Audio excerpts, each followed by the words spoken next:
So from your perspective, how important is collaboration within quality assurance teams and also then within other departments within an organisation? It's mission critical, absolutely mission critical. There is an often used phrase of quality starts with everybody, and it is true. If you do not understand where in the supply chain and the manufacturing process your role sits and the decisions that you could be making as finance, as procurement, as a warehouse manager, as somebody taking samples, as somebody on a line, all of those decisions that people take every day in their working lives can impact the quality of the product.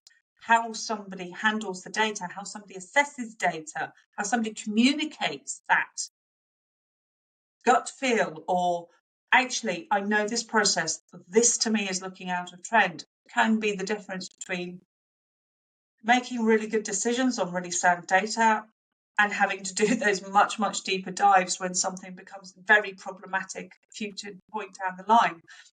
And when you're looking at that transition space from the scientists who have these amazing ideas and develop them into novel potential products, and translating that from the R&D bench into your primary manufacturing site, your first time in humans clinical trials, and then taking that and onwards developing into scaling up or scaling out the technological advances that need to be made, the process engineering parameters that you have to consider, your critical quality attributes.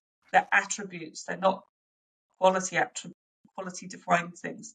Everybody in that process has to come together to assure that the product is as good as it can be at all stages of its development process and onwards into continued supply. So for me, yes, I'm a QP. Yes, I have a legal responsibility, routine and legal duties that I have to assure are carried out for every single batch which is certified. But equally as important is the person who's got a problem, who's got a question, whose day-to-day job could reveal something really interesting, critical piece of information that unlocks a whole different level of understanding. So a lot of operational QPs will need to and have to have all these soft skills to talk and understand, and a base level of knowledge and understanding of topics to be able to understand and receive the information that they're getting, but also sensibly communicate, question, ask, interpret with the experts, because you're not an expert in everything as a QP. And there is no way you could be an expert in everything involved in manufacturing, design, development, and processing as a QP. So you need to be able to understand what these experts are telling you and take it on board and be able to put that into a bigger picture and ask the why, how, what, where questions that we all know and love from our root cause analysis that we all end up doing to get to what does this mean? Have I a risk here? Is it mitigated risk? What's the impact to a patient? Does it have impact on patient safety, quality, efficacy of product, etc.? So the best teams, the best organisations, be it manufacturing site, be it an entire company, are where people understand and know their job, have the respect for others because they know and understand their role, but also they understand how everybody comes together and how that data, that process, that information becomes a massively important resource that everybody can feed into, use, and understand and take things out of. And of course, with AI and machine learning coming on, our data lakes are going to get much, much bigger, much more complex. The interdependencies are going to become perhaps less obvious, perhaps more obvious. And how are we going to take that and use it to make it the tool that is going to be of benefit to everybody? So when I'm talking setting up teams, when I think about how I've set up teams and how I've led people through change management, through moving facilities, through setting up new facilities, through redundancy even, how do those people actually work together? What are their strengths? What are their weaknesses? Does everybody understand what the mission is, what the purpose is? and how their role leads to that mission and purpose. And then creating a culture of trust and reliability where people can say, I'm not sure, I have a concern. Can we discuss, please?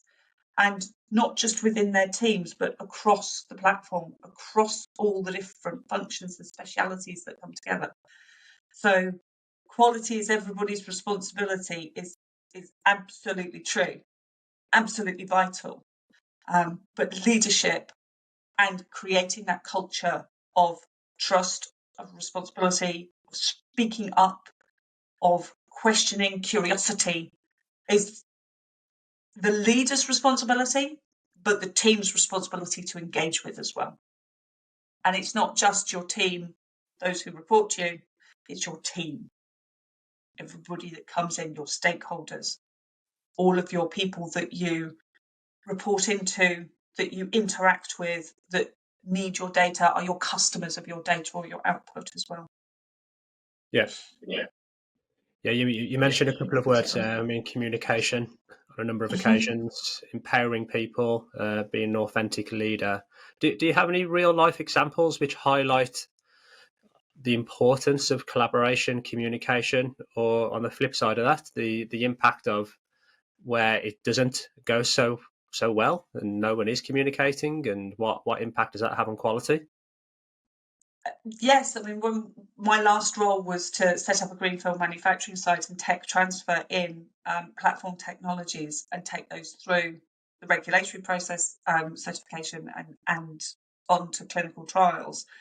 And this was the team who had, on the R&D side, they developed a process. They'd got all the equipment, they'd worked out what the parameters were, fabulous, really deep technical understanding of what was going on and why it was going on. But they'd had the luxury of working in an uncontrolled environment. So walking from here to here or taking things or going and getting something that they needed at a certain point in the process. No real barriers to that. Translating this into a clean room activity, a manufacturing suite, which is operating, everybody has to gown up. There is a process for it. You can only have a certain number of people in a certain area at a time.